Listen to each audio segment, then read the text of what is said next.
Siang itu hanya ada 2 kapal yang sedang membongkar muatan di Pelabuhan Sunda Kelapa, Penjaringan, Jakarta Utara.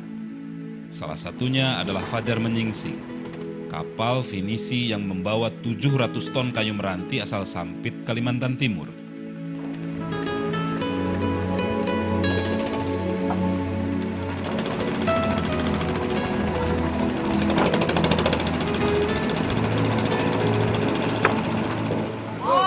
Fajar Menyingsing serupa benar dengan fajar di pagi hari, terang dan cerah.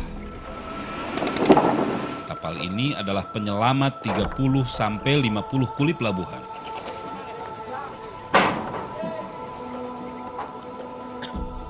Ia memberi pekerjaan, penambah waktu hidup.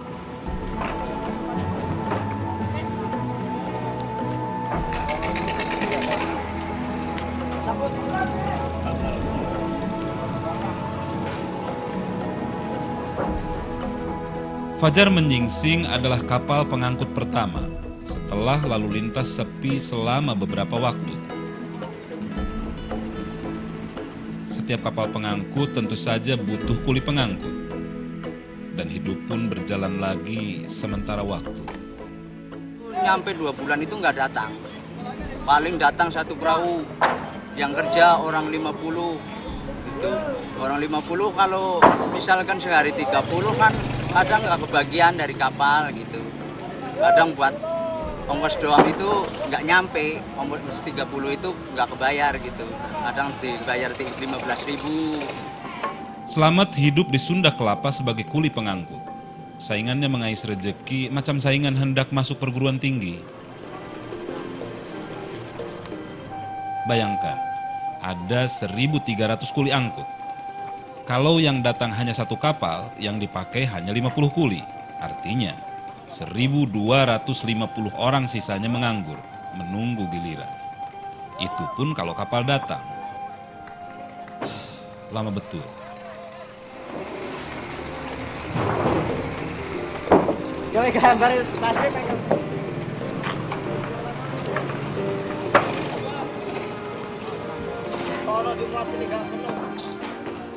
Selain persaingan yang begitu ketat, upah angkut pun kecil saja. Tidak lebih dari Rp30.000 per hari untuk 30 kg di pundak.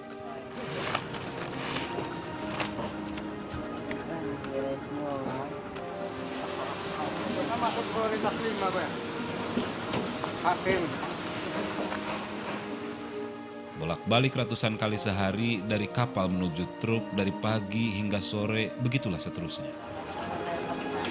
Karena di kampung itu nggak punya pekerjaan, ladang juga nggak punya, mau cari di mana lagi kalau nggak di pelabuhan. Cuman kan di pelabuhan begini, ya kita bertahan di sini aja. Tahu dapatnya kapan? Kalau 1 bulan belum dapat ya 2 bulan, 2 bulan belum dapat ya lebih dari 2 bulan gitu. Lain dengan Uding. Tidak kuat menjadi kuli, pria asal Bone ini memilih menjadi petugas penyeberangan saja. Kerjanya mengantar penumpang dari dermaga Sunda Kelapa menuju kampung luar Batang dan kampung Pasar Ikan. Modalnya hanya sampan. Ongkosnya Rp3.000 per orang untuk sekali antar. Uding memang mantan pelaut. Dulu ia adalah seorang anak buah kapal finisi seperti Fajar Menyingsing. Namun sejak lalu lintas kapal besar di Sunda Kelapa dipindahkan ke Tanjung Priok, ia pun beralih profesi jadi petugas penyeberangan. Pertamanya berlayar. Tapi saya itu langsung aja ke sini. Bukannya berlayar dari Sulawesi, bukan. Langsung aja ke sini naik kapal. Ya, di sini baru cari perahu. Perahu Bapak sendiri? Iya. Sudah berapa lama Bapak memiliki perahu ini? 89. Selamat dan Uding mungkin sudah tahu, Sunda Kelapa dulu tak kecil begini. Sunda Kelapa pun tak miskin begini. Pada abad ke-12, pesisir ini adalah pelabuhan terpenting kerajaan Sunda yang beribu kota di Pajajaran. Jauh sebelum Islam masuk hingga masa penjajahan, Sunda Kelapa sudah menjadi rebutan kerajaan-kerajaan Nusantara dan mancanegara. Bukan apa-apa, Sunda Kelapa memang sangat strategis. Islam sendiri masuk ke Sunda Kelapa tidak lepas dari pengaruh tangan dingin Fathahillah saat masih di Kerajaan Samudra Pasai.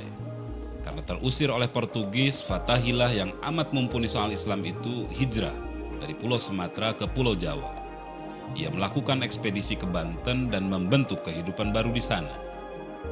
Mendengar kerajaan Sunda terancam Portugis, Banten yang dipimpinnya ia ajak untuk berkoalisi dengan kerajaan Demak. Tujuannya merebut sebuah pelabuhan potensial sembari menyebarkan Islam.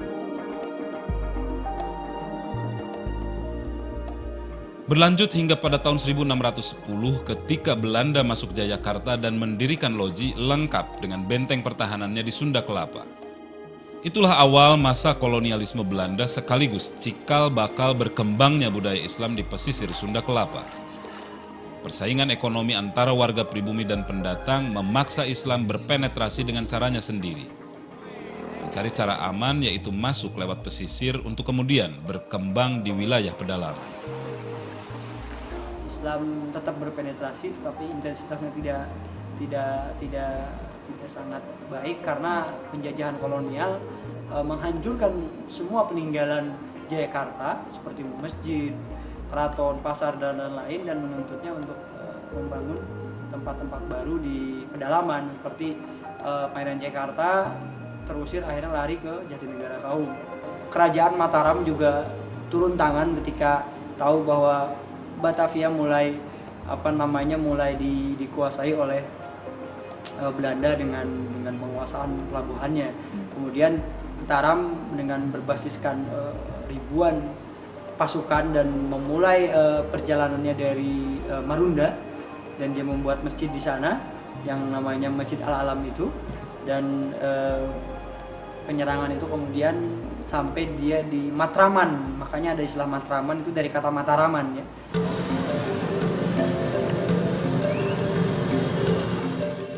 Lalu di mana jejak keislaman di pesisir utara Jakarta itu kini? Sejarah menyebutkan Sunda Kelapa dulu terbujur lurus dan rapi sebagai tuntutan pembangunan. Kali besar yang dulunya sebagai pelabuhan Sunda Kelapa itu sudah tidak nampak karena sudah direklamasi sampai 1 kilometer.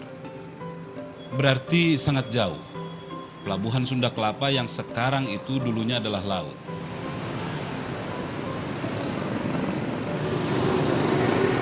Reklamasi besar-besaran itulah yang akhirnya mengubah wajah pesisir menjadi kawasan padat penduduk. Dampaknya juga terasa pada struktur demografi dan sosiografi masyarakat Muslim di pesisir Jakarta. Konsep pesisir milik Jakarta tak ayal berubah. Dari yang sebatas area pelabuhan Sunda Kelapa, Menara Sah Bandar, dan kampung nelayan luar Batang melebar sampai ke kawasan Glodok, Kota Tua, hingga Marunda.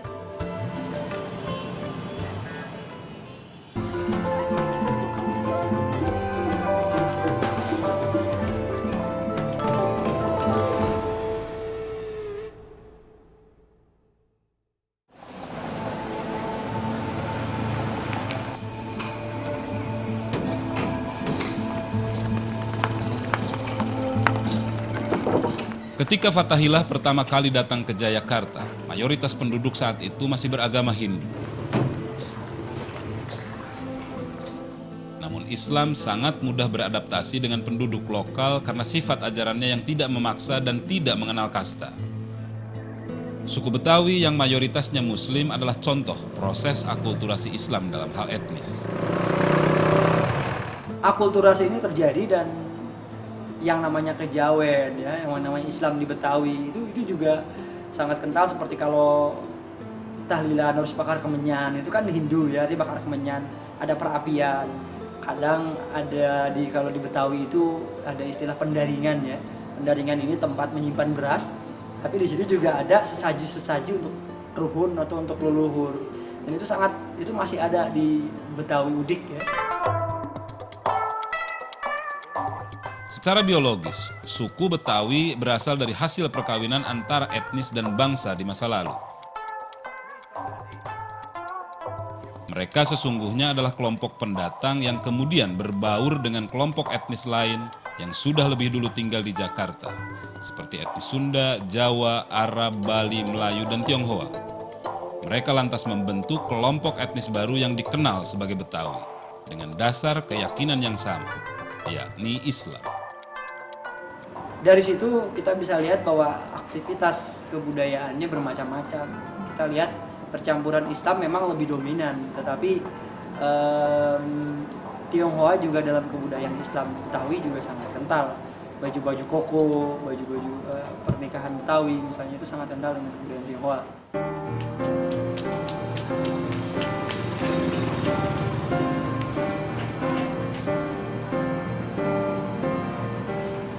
Dalam perkembangan selanjutnya, Islam di pesisir Jakarta tersisih oleh aktivitas kehidupan yang lebih menekankan pada perekonomian. Tempat-tempat bersejarah yang menyimpan cerita sebagai pusat peradaban Islam di masa lampau sudah tak tampak lagi.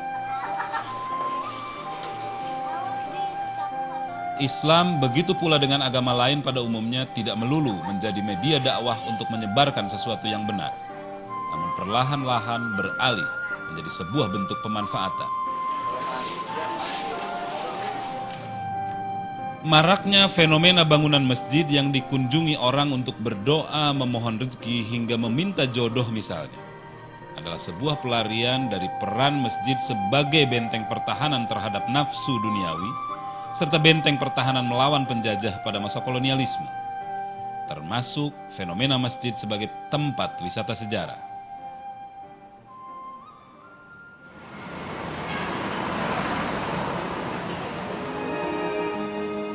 Ini Masjid Keramat Al-Mukarramah di Kampung Bandan, Pademangan, Jakarta Utara. Disebut keramat karena asal katanya dari karomah, yang berarti mukjizat. Masjid yang dibangun pada tahun 1789 ini dipercaya menyimpan mukjizat yang dimiliki para wali songo. Tapi ada juga yang datang mungkin punya hajat-hajat lain, yang begitu, yang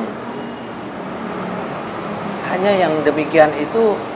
Kalau yang memang kita tahu, ya saya sebagai pengurus di sini hanya bisa mengarahkan, ya mengarahkan, memberikan pengertian bahwa tujuan ziarah begini. Tapi kan banyak juga orang yang ziarah yang nggak tahu, yang dia nggak bicara, hanya datang ke sini, cuma hatinya yang bukan begitu. Kita nggak tahu.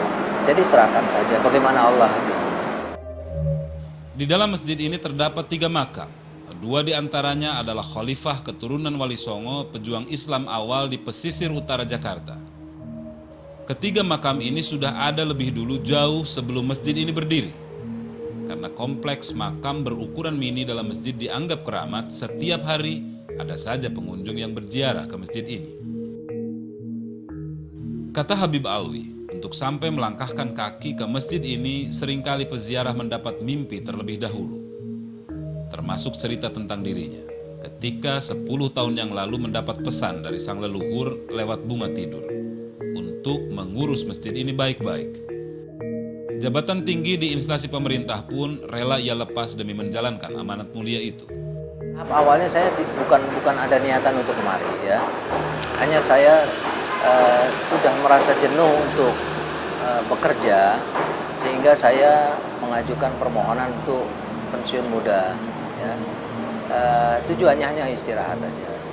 Sudah jenuh rasanya, ya, 24 tahun kerja saya udah jenuh. Tapi setelah dalam proses itu, ya, saya suka memang hadir kemari. Setelah saya di sini, ya ada rasa ketenangan, ya, aman begitu, dan lebih banyak lagi waktu dengan keluarga. Cerita lain dari Masjid Keramat Kampung Bandan juga ada pada arsitektur bangunannya. Selain atap bersusun 3, keunikan Masjid Keramat Kampung Bandan terletak pada 9 pilar sebagai penopang bangunan. Filosofinya berasal dari jumlah wali songo di Nusantara. Dulu tingginya pilar-pilar ini mencapai 4 meter. Namun karena bolak-balik direnovasi lantaran sering kebanjiran saat air laut mengalami pasang, maka tingginya menyusut 1/4 hingga tinggal 1 meter saja.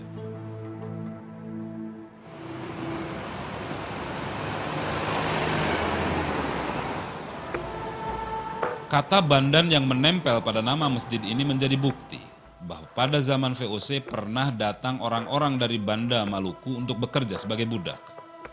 Orang-orang Banda yang muslim itu bermukim dan beranak pinak di kampung ini. Hingga lama-lama artikulasi Banda berubah menjadi Bandan.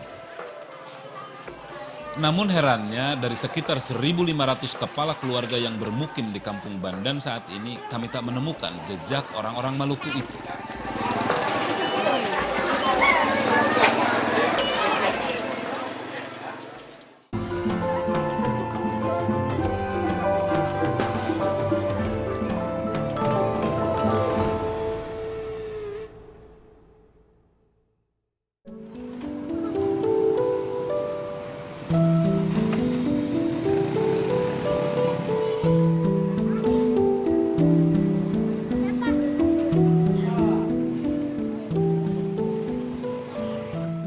Ada satu kawasan di Jakarta Barat yang erat hubungannya dengan perkembangan Islam dari pesisir. Nama daerahnya Kampung Arab Pekoja. Asal kata dari Pekojaan yang dalam bahasa Arab berarti India. Dulu pedagang asal Gujarat Indialah yang pertama kali menempati kawasan ini. Mereka berdagang bersama-sama dengan saudagar dari Arab yang pada akhirnya menguasai kampung ini. Meski tidak lagi hadir dalam sosok fisik, bukti-bukti adanya pengaruh budaya India masih terlihat di sejumlah peninggalan bangunan yang bergaya khas Moor, orang-orang Muslim India. Beberapa peninggalan memang masih bisa kita lacak seperti masjid-masjid tua ya. Ada Masjid Al-Ansor, masjid yang di Jalan Pengukiran ya, kemudian Masjid Raudhah, tempat berdirinya perkumpulan atau gerakan Islam pertama tahun 1901, namanya Jamiatul Khair, dan para pendiri Jamiatul Khair ini juga kemudian mendirikan banyak organisasi seperti Syarikat Islam, Budi Utomo, itu juga cikal bakalnya di Jamiatul Khair. Kemudian ada Masjid Jawiyah ya, kemudian ada lagi Masjid An-Nawir Pekojan yang cukup terkenal karena ini masjid terbesar di Asia, di Jakarta Barat ya, dan cukup padat dengan pengunjung, dan di situ terkenal juga dengan jembatan kambing ya. Kemudian ada Masjid Langgar Tinggi yang juga ini dipengaruhi oleh banyak paham-paham Islam dan sebagai biasanya wakaf dari orang-orang Habib-Habib atau orang-orang kaya Islam pada saat itu. Dan ini memang bermunculan itu setelah, artinya pada masa VOC dan pada masa Hindia Belanda gitu. Tidak ada lagi orang Arab asli di Pekoja. Yang ada hanya warga keturunan yang kemudian kawin mawin dengan suku bangsa lain. Misalnya suku asli Jakarta, Betawi.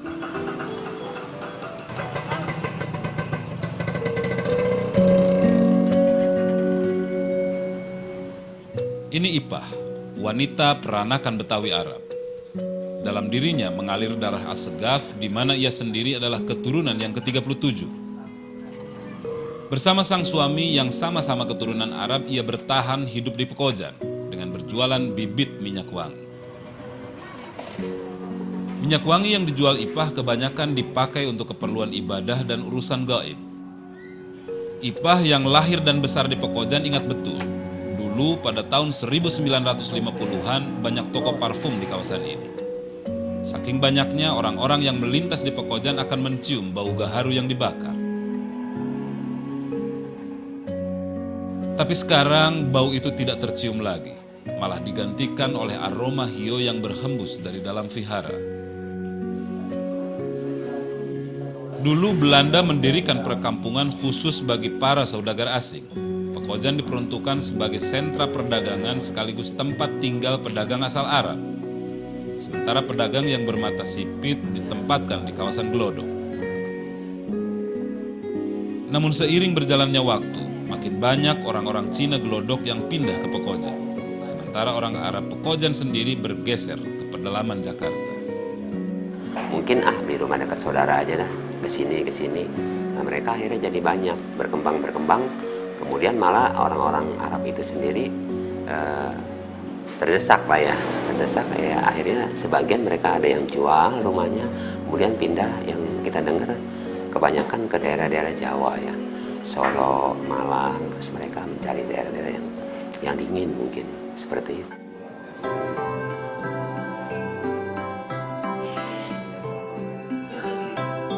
Li Yang Chong menuturkan, meski etnisnya kini adalah penduduk mayoritas Pekojan, kebersamaan antara warga Tionghoa dan Arab yang tersisa tetaplah berjalan apik. Malah melahirkan satu komunitas baru yang disebut-sebut sebagai Cina Muslim.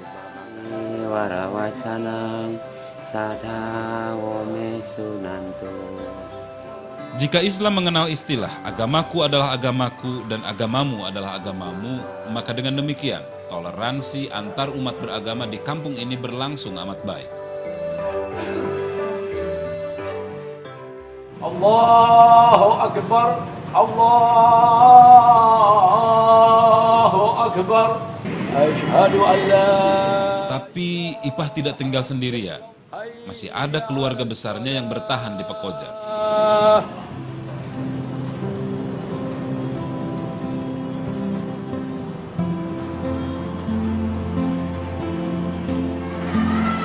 Salah satunya Ahmad Alwi Assegaf. Dialah generasi ketujuh dari klan Assegaf, kakak sepupu tua Ipah yang juga pemilik kios parfumnya.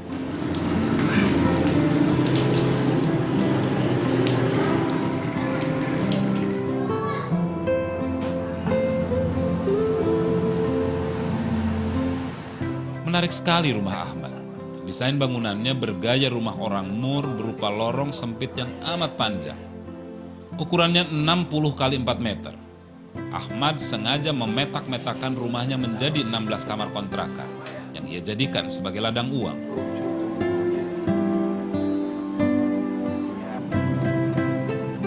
Di samping menjadi juragan kontrakan di Pekojan, Ahmad juga ahli waris Langgar Tinggi.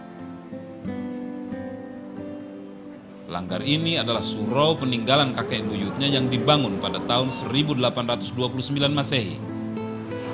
Arsitektur suraunya bergaya campuran Portugis Arab dan Cina tempo dulu.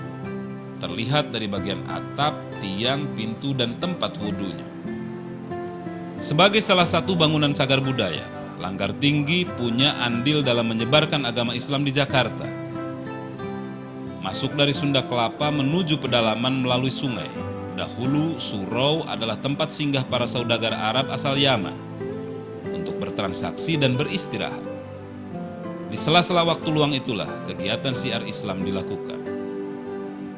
Seperti di Langgar Tinggi ini, mereka membuat musola ini karena banyak kolega-kolega mereka yang dari Tangerang, yang dari Serang, melalui Kali Angke.